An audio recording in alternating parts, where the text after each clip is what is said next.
আপনার যেমন আবেগ আছে, আপনার ওয়াইফেরও তেমন আবেগ আছে।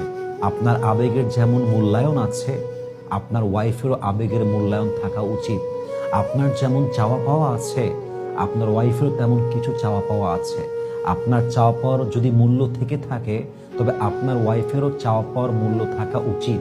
আপনার যেমন কষ্টে থাকলে, অসুস্থ হলে কাউকে প্রয়োজন হয়, খারাপ সময় কাউকে প্রয়োজন হয়, আপনার ওয়াইফেরও কিন্তু তেমন আপনাকে প্রয়োজন হয়।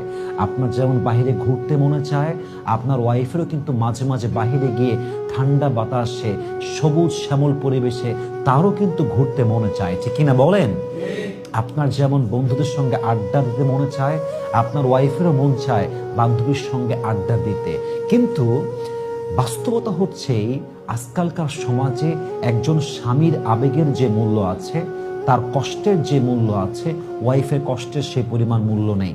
এবং ওয়াইফের কষ্টের মূল্য তো নেই, ওয়াইফ যে এটা বলবে সে অধিকারটাও কেনা হয়েছে এই কথা বলে যে তুই কথা বললেই তোকে তালাক দেওয়া হবে। বউটা কিছু চাইলেও বলতে পারে না। এটাকে আমি ভুল বললাম না ঠিক বললাম? বলেন তো সবাই।